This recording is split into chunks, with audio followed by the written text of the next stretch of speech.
বিসমিল্লাহির রহমানির রহিম। সুপ্রিয় শিক্ষার্থীবৃন্দ, আশা করি তোমরা সকলে ভালো আছো। অনলাইন ক্লাসের ধারাবাহিকতায় ইসলামের ইতিহাস ও সংস্কৃতি একাদশ শ্রেণীর ক্লাস নিয়ে আমি আবার তোমাদের সামনে হাজির হয়েছি। নার্গিস তাহমিনা, তিমসার জুনাবালি বিশ্ববিদ্যালয় কলেজ। গত ক্লাসে আমি তোমাদেরকে পড়িয়েছিলাম আরব দেশের ভৌগোলিক অবস্থান, আয়তন এবং আরবের পশু পাখি বা জন্তু, উট, উৎপন্ন ফসল এ সম্পর্কে। আর পড়িয়েছিলাম ভৌগোলিক অবস্থান অনুযায়ী আরবের শ্রেণীবিভাগ এবং সেই শ্রেণীবিভাগের কারা বসবাস করে, অর্থাৎ সেই শ্রেণীবিভাগ অনুযায়ী বসবাসকৃত জনসংখ্যার যে বিভাগটা, সে বিভাগটা পড়িয়েছিলাম। সে বিভাগে 20 ভাগ ছিল শহরবাসী আরব এবং বাকি 80 ভাগ ছিল আরব যাযাবর বেদুইন। যাযাবর বেদুইনদের জীবন প্রণালীটা ছিল অনেক বেশি বৈচিত্র্যময়, যার কারণে আমরা একটা ক্লাসে আরব বেদুইনদের জীবন প্রণালী আলোচনা করে শেষ করতে পারিনি। আজ আমরা বেদুইনদের জীবন প্রণালী এবং আরবের যে অবস্থান এবং আরবের যে ভূপ্রকৃতি ও জলবায়ু, এটা আরবের জীবনযাত্রায় কীরূপ প্রভাব ফেলেছিল এইটা নিয়ে আমরা আজকে আলোচনা করব। প্রথমে আমরা আসি বেদুইনদের যে জীবন প্রণালী, সেটার উপর একটু আলোকপাত করি। চঞ্চল, বাধাবন্ধনহীন, মরুচারী বেদুইনদের চরিত্রে নানাবিধ বৈশিষ্ট্য পরিলক্ষিত হয়। এর মধ্যে গোত্র প্রথা ছিল বেদুইন সমাজের মূল ভিত্তি। কয়েকটি পরিবার মিলে একটি হেই হতো এবং কয়েকটি হেই নিয়ে একটি গোত্র গঠিত হতো। কয়েকটি গোত্র নিয়ে একটি কাবিলা বা বংশ গঠিত হতো। কাবিলা বা বংশের যিনি প্রধান, তাকে বলা হতো শেখ। এই শেখ আবার নির্বাচন করতেন গোত্রের অধিনায়কগণ মিলে। গোত্রের অধিনায়ক নির্বাচিত হতো। প্রতিটি গোত্রে একজন অধিনায়ক ছিলেন এবং সে অধিনায়ক হতেন ওই গোত্রের একজন বয়োজ্যেষ্ঠ বেদুইন। বয়স, পদমর্যাদা, বীরত্ব, প্রজ্ঞা, অভিজ্ঞতার ভিত্তিতে শেখ নির্বাচিত হতো। শেখগণ গোত্রীয় পরিষদের সাথে পরামর্শ করে সিদ্ধান্ত নিতেন। প্রত্যেক গোত্রের নিজস্ব একটা সীমা ছিল, ওই সীমাকে বলা হতো জিরা। অনাবৃষ্টি বা প্রতিকূল আবহাওয়ায়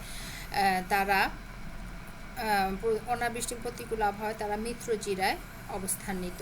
মিত্রজিরা বলতে বোঝানো হচ্ছে যাদের সাথে তাদের সুসম্পর্ক ছিল, ওই জিরা বা ওই সীমারেখায় যারা অবস্থান করতো, যে গোত্রগুলো অবস্থান করতো, তাদেরকে মিত্রজিরা বলা হতো। এই মিত্রজিরা তারা অবস্থান করতো বা অবস্থান নিত। তবে শত্রুতা বা প্রতিদ্বন্দ্বী গোত্রের সাথে তাদের দীর্ঘস্থায়ী সংঘর্ষ বা যুদ্ধ চলতো। এটাও ব্যতিক্রম কিছু নয়, কারণ আইয়ামে জাহিলিয়া বা প্রাক ইসলামের যুগে দেখা যেত যে এক একটি গোত্রের সাথে এক একটি গোত্রের যে যুদ্ধ, সেটি বছরের পর বছর, এমনকি 40 বছর পর্যন্ত স্থায়ী হতো। এছাড়া গোত্রের প্রতি তাদের একটা অন্যরকম টান বা প্রীতি ছিল, এটাকে বলা হতো গোত্রপ্রীতি বা আসাবিয়া। এই আসাবিয়া অর্থ কি? আসাবিয়াটা হলো তোমার গোত্রপ্রীতি বা গোত্রের প্রতি আনুগত্য বা গোত্রীয় চেতনা। গোত্রীয় চেতনাকে বলা হতো আল আসাবিয়া। এই গোত্রপ্রীতি বা আসাবিয়া ছিল বেদুইন সমাজের মূল মন্ত্র। গোত্রের প্রতি আনুগত্য, গোত্রের প্রতি চেতনা, গোত্রের প্রতি নিখাদ ভালোবাসা এবং গোত্রের প্রতি সর্বোচ্চ উৎসর্গের চেতনাকে আসাবিয়া বলা হতো বইয়ের ভাষায়।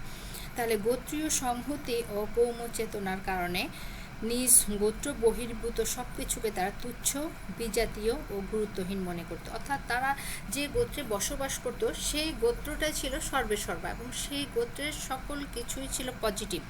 আর অন্যান্য গোত্রকে তারা পাত্তাই দিত না, তারা কিছুই মনে করতো না অন্য গোত্রগুলোকে, যেটা পরবর্তীতে তাদেরকে শক্তিশালী আরব জাতি গঠন ও ইসলামের বিস্তৃতিতে তাৎপর্য ভূমিকা রেখেছিল।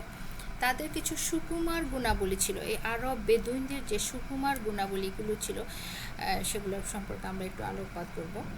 ব্যক্তি স্বাতন্ত্র্য, আরবের যে বৈচিত্র্যময় পরিবেশ, সেই পরিবেশ বেদুইনদের বিস্ময়কর বৈশিষ্ট্যের অধিকারী করে তুলেছিল।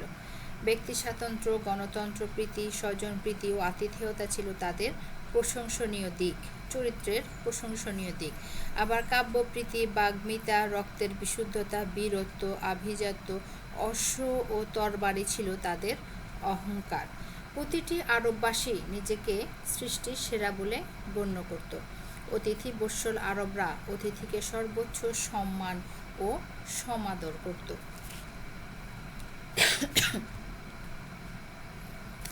এবার আসো আরবের চরিত্রে, অর্থাৎ আরববাসীদের চরিত্রে আরবের ভৌগোলিক অবস্থান এবং বৈশিষ্ট্য কীরূপ প্রভাব ফেলেছিল। আরব উপদ্বীপের যে শুষ্ক আবহাওয়া, মরুময় আরবের যে শুষ্ক আবহাওয়া, উর্বর ও চারণভূমির স্বল্পতা, প্রকৃতির বৈরিতা, রুদ্র পর্বতমালা, রুদ্রদগ্ধ বালুকা আরবদেরকে দুঃসাহসী ও সংগ্রামী জাতিতে পরিণত করে। তারা হয়ে ওঠে কর্মঠ, রুক্ষ এবং ধৈর্যশীল। অর্থাৎ আরবের চরিত্রে এটা যেমন পজিটিভ প্রভাব ফেলেছিল, ঠিক তেমনিভাবে নেগেটিভ প্রভাবও ফেলেছিল।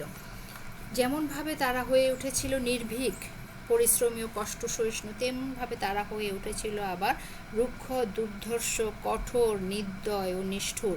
ফলে তাদের আয়ের উৎস হয়ে ওঠে শিকার, পশুপালন এবং লুটতরাজ। শিকার করতে হলে কতটুকু দুর্ধর্ষ হতে হয় এবং কত বেশি পরিমাণ চৌকস হতে হয় এটা বলার অপেক্ষা রাখে না। ঠিক তেমনিভাবে লুটতরাজ হতে হলে কতটা কঠোর এবং নির্দয়, নিষ্ঠুর হতে হয় সেটাও বলার অপেক্ষা রাখে না। এই কারণে তারা তাদের আয়ের উৎস হিসেবে বেছে নিয়েছিল শিকার, লুটতরাজ, এবং যারা মোটামুটি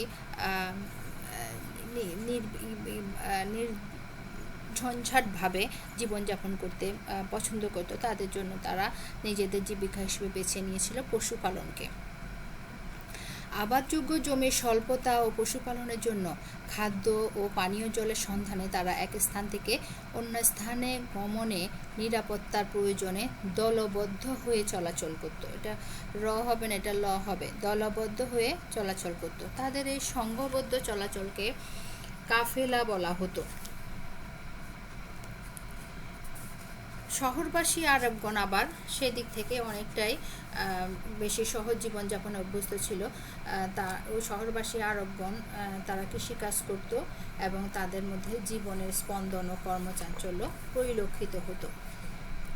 যেটা বলছিলাম, আবাদযোগ্য জমির স্বল্পতার কারণে আরবগণ পশুপালনকে প্রধান জীবিকা হিসেবে অবলম্বন করে নিয়েছিল। ফলে তাদেরকে বেছে নিতে হয়েছে যাযাবর জীবন। কারণ এই পশুপালনকে যখন তারা জীবিকা হিসেবে অবলম্বন করে নিয়েছে, তখন এই পশুর জন্য যে সবুজ তৃণভূমির প্রয়োজন হতো, সেই তৃণভূমির সন্ধানে তারা এবং পানীয় জলের সন্ধানে তারা এক স্থান থেকে অন্য স্থানে গমন করত। এছাড়াও নিজেদের খাদ্য ও পানীয় জলের সন্ধানের জন্য তাদেরকে দলবদ্ধ হয়ে কাফেলা ভিত্তিকভাবে চলাচল করতে হতো। এভাবে কাফেলাবদ্ধ হয়ে চলাচল করায় তাদের মধ্যে শৃঙ্খলা, একতা, শক্তি, সাহস ও গোত্রপ্রীতি সৃষ্টি করেছিল। ভৌগোলিক অবস্থান, প্রতিকূল পরিবেশ, খাদ্য ও পানীয়ের অনিশ্চয়তা, দুর্বিষহ উত্তাপ, অনুন্নত যোগাযোগ ব্যবস্থার কারণে আরব দেশ বৈদেশিক আক্রমণ থেকে মুক্ত ছিল। তৎকালীন সময়ে সারা বিশ্বে একটা ঔপনিবেশিক শাসনের একটা হুলস্থুল একটা অবস্থা বিরাজ করত। যেই দেশ যত বেশি শক্তিশালী ছিল, সেই দেশ তার পার্শ্ববর্তী দেশসমূহের উপর আক্রমণ পরিচালনা করে ওই দেশকে নিজের উপনিবেশে পরিণত করত। কিন্তু এই দিক থেকে আরব অনেকটা নিরাপদ ছিল, কারণ বিশাল 3টা জলরাশি পাড়ি দিয়ে এবং এই বিশাল মরু পাড়ি দিয়ে আরবে আসার মতো দুঃসাহস সাধারণত কেউ করতো না। যার কারণে মাথার উপর বিশাল সুনীল আকাশ ও পদতলে সীমাহীন মরুভূমির স্বাধীন পরিবেশে বসবাসকারী আরব বেদুইনগণ স্বাধীন ও স্বতন্ত্র জীবনযাপনে অভ্যস্ত হয়ে ওঠে। অপরদিকে ফলে আরবরা কোনো শক্তির কাছে মাথা নত করতে কখনোই রাজি ছিল না। এর পরবর্তীর যে প্রভাবটা ছিল সেটা ছিল আরবের অঞ্চলভিত্তিক। উত্তর আরবটা ছিল উত্তপ্ত, এখানে উত্তাপ বেশি পড়তো, কারণ উত্তর আরবটা ছিল মরু অঞ্চল। প্রচণ্ড সাইমুন ঝড়, লু হাওয়া সেখানকার অধিবাসীদেরকে করেছে কলহপ্রিয় ও যুদ্ধবাজ করেছে কারণ খাদ্য এবং পানীয় জলের সংকট নিরসনের জন্য তারা একটি গোত্র আরেকটি গোত্রের উপর ঝাঁপিয়ে পড়তো এবং ওই গোত্রের কাছ থেকে তাদের যা সহায় সম্বল ছিল সেগুলো কেড়ে নিয়ে নিজেদের জীবন ও জীবিকার ব্যবস্থা করত। যার ফলে উত্তর আরবের অবস্থা ছিল একটা কলহ, যুদ্ধবাজ পরিস্থিতি সেখানে সবসময় বিরাজ করত। অপরদিকে আরবের যে দক্ষিণাঞ্চল সেটা ছিল শ্যামল ও সুশীতল আবহাওয়া এবং তথাকার অধিবাসীগণ ছিল শান্ত, মার্জিত, দয়ালু ও মানবতাবাদী। তারা ছিল চিন্তাশীল, গঠনমূলক ও দূরদর্শী, কারণ তাদেরকে উত্তর আরবে বছরে 2বার বৃষ্টিপাত হতো এবং সেটা ছিল শ্যামল তৃণপূর্ণ। সেখানকার মানুষকে খাদ্য জলের জন্য এবং তৃণভূমির জন্য যুদ্ধ করতে হতো না, লড়াই করতে হতো না, ঝগড়া করতে হতো না, যার কারণে তারা নিজেদেরকে নিয়েই নিজেরা ব্যস্ত থাকতো এবং এই কারণে তাদের মধ্যে একটা চিন্তাশীল মন মানসিকতার উদ্ভব ঘটেছিল। আরবের ভূপ্রকৃতি এবং পরিবেশ ও জলবায়ু আরববাসীদের পোশাক পরিচ্ছদ ও খাদ্যাভ্যাসেও প্রভাব ফেলেছিল। নিষ্ঠুর মরুভূমির উত্তপ্ত বালুকা ঝড়, লু হাওয়া ও প্রচণ্ড উত্তাপ থেকে আত্মরক্ষার জন্য আরববাসীরা ঢিলে ঢালা লম্বা আলখেল্লা জাতীয় পশমের জোব্বা ও মাথায় পাগড়ি ব্যবহার করত। মাথায় পাগড়ি ব্যবহার করার কারণে উপরের যে উত্তাপ, প্রচণ্ড উত্তাপ, সেই উত্তাপ থেকে তারা মাথাকে রক্ষা করত। আর বালু ঝড় এবং লু হাওয়া বা গরম থেকে রক্ষা করার জন্য তারা ঢিলে ঢালা লম্বা আলখেল্লা জাতীয় পশমের জোব্বা পরত, যে পশম ভেদ করে গরম বা তাপটা সহজে তাদের শরীরকে স্পর্শ করতে পারত না। এছাড়াও ভৌগোলিক পরিবেশ ও জলবায়ুর কারণে আরববাসীদের খাওয়া দাওয়াতেও বৈচিত্র্য দেখা যায়। ভৌগোলিক প্রভাবের কারণেই মরুবাসী, বেদুইন ও শহরবাসী আরবদের মধ্যে সুকুমার বৃত্তি, সৌন্দর্যবোধ ও কাব্যিক চেতনার উন্মেষ ঘটে। ভৌগোলিক প্রভাব শুধুমাত্র শহরবাসী আরবদের জন্য এই সুকুমার বৃত্তি এবং সৌন্দর্যবোধের জন্ম দেয়নি, বরং মরুবাসী বেদুইনদের মধ্যেও এই কাব্যিক চেতনার জন্ম দিয়েছিল। গীতিকাব্য রচনা ও সাহিত্য চর্চায় আরবদের প্রগাঢ় অনুরাগ ও অপূর্ব সৃজনশীলতা পরিচয় পাওয়া যায়। আরব উপদ্বীপের বৈচিত্র্যময় পরিবেশ ও নৈসর্গিক দৃশ্য ছিল কাব্যচর্চার গুরুত্বপূর্ণ বিষয়। এক্ষেত্রে আমরা কতিপয় ঐতিহাসিকের কিছু বাণী আমরা এখানে উল্লেখ করতে পারি। যেমন পি.কে. হিট্টি বলেন, কবিতার প্রতি বেদুইনদের ভালোবাসা ছিল তাদের অন্যতম সাংস্কৃতিক সম্পদ। ঐতিহাসিক আর.এ. নিকলসন বলেন, ওই সময় কবিতা কোনো সাংস্কৃতিক বিলাস ব্যসন ছিল না, তা ছিল আরবদের সাহিত্য প্রকাশের মূল মাধ্যম।